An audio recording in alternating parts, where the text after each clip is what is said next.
طب حضرتك قلت نادي الزمالك انشئ سنه 1911، النادي الاهلي انشئ سنه كام؟ 1907. اللي الفوا طلبه المدارس العليا كانوا ضد الاستعمار الانجليزي، فكونوا جمعيه اسمها جمعيه النادي الاهلي على اساس انهم يضربوا الانجليز ضد الاستعمار. ولذلك فانيله النادي الاهلي الناس ما تعرفش ده فانيله النادي الاهلي الحمراء دي علشان دم الانجليز. يعني هم الاول سموه الاهلي على اساس الاهالي متجمعه. ايوه الاهالي متجمعه. وبعدين اتضح انهم بقى بيحاربوا الانجليز ويضربوا الانجليز ويقتلوا في الانجليز، ولذلك دم الانجليز هو دم لون الفانيلا الحمراء بتاع النادي الاهلي لحد دلوقتي. طب ما ليه نادي الزمالك اختار الفانيلا البيض؟ كنا زمان بنلبس فانيلا بيضاء، وبعدين لما جه فريق الهومفيد المجري بتاع بوشكاش سنه 54 لقوا الفانيلا شيك قوي وده احسن فرقه في العالم، فرحنا ناقلين من الابيض للابيض ابو خطين سنه 1954 عشان بس تتميزوا عنهم يعني. بس طبعا. وهي شهره الزمالك جت ازاي؟ النادي الاهلي طبعا هو صاحب الشهره الاولى. لما جينا احنا بقى كان في حاجه اسمها كاس السلطانيه، الكاس السلطانيه دي كان الانجليز بتلعب فيها والمصريين، بس ايه بقى؟ فرق الانجليز هي اللي لازم تكسب لان الحكام انجليز واللعيبه انجليز، وكان يعني استعمار سخيف شويه. فجاه المختلط ده راح اول فرقه في مصر تروح غاربه الانجليز، فقامت الدنيا وقالوا النادي الاهلي النادي الزمالك طلع الانجليز.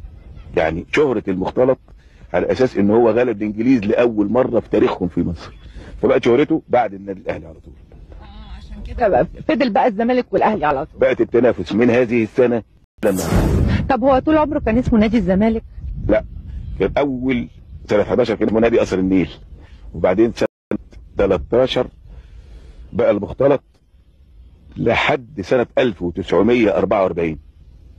في حادثه هنا بقى خلته نادي فاروق سنه 44. هي كان حيدر باشا اللي هو رئيس نادينا رئيس النادي، وكان رئيس اتحاد الكوره. فالنادي الاهلي كان رئيسه حسنين باشا، فطلبوا انهم يروحوا فلسطين زمان. فحيدر باشا رئيس الاتحاد قال لا، النادي الاهلي ده ما يروحش فلسطين ابدا. فالنادي الاهلي عمل تريك كده وغير اسمه الى نادي نجوم القاهره، واسطه مين؟ عبد البقال برضه اللي بيقول لي سيادتك عبد الكشاف ده. فراحوا رايحين فلسطين بدون اذن الاتحاد، فحيدر باشا رئيس نادي المختلط. فلما رجعوا من هناك سابنا احنا ناخد الدوري، وبعدين اعتذروا فدخلهم في الكاس. واخد بال سيادتك؟ وبعدين راح احنا في طريق وهم في طريق، فتقابلنا في النهايه في الفاينل. جه المباراه بين الاهلي والزمالك، بصينا لقينا حيدر باشا راح جايبنا، مش حيدر باشا ده كان جبار يعني جبروت، فجايبنا قبل الماتش بيوم وقال انا عاوزكم بامر ضروري، راح جايبنا وقاعدين وبتاع، وراح جايب المصحف وقال كل لعيب لازم يلعب اللي عليه وبتاع، وانا عاوز الكاس المره دي مش عايزه تاني ابدا. ليه؟ قال الملك فاروق جاي الماتش عشان يتحقق ان هل حقيقي حيدر باشا بيظلم النادي الاهلي اللي بيغلب له فرقته ولا لا. فبصيت حيدر باشا ده كله مسفر، والله كده. فبصينا لقينا يوم الماتش رحنا لعبنا في ارض اتحاد القوات المسلحه في القبه، والملك فاروق حضر، وتشاء الظروف ان احنا نكسب النادي الاهلي 6-0 قدام الملك. ودي حادثه من الاحداث الكبيره اللي في تاريخ، اكبر حادثه في تاريخ نادي الزمالك. فجه مرسوم ليلا بان يطلق على النادي المختلط اسم نادي فاروق الاول. ده معناه ان هو انبسط منكم، دي جايزه منه يعني. ما هو نادي الملك فاروق كان زملكاوي.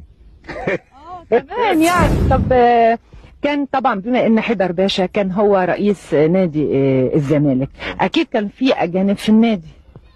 لا، حيدر باشا اصله جه رئاسه نادي الزمالك ازاي؟ كان بيعمل عمليه في مستشفى اسمها النمساوي، اللي هي المستشفى بتاعت النقل العام اللي هي ورا دار القضاء العالي، وكان بيعمل عمليه فبيتفرج على المختلط قدامه.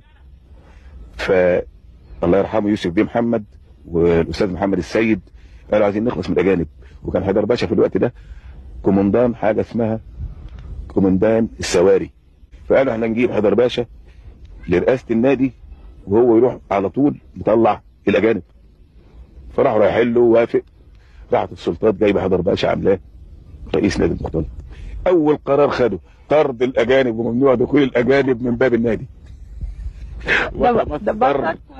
وتمصر نادي الزمالك ولن يدخلوا اجنبي.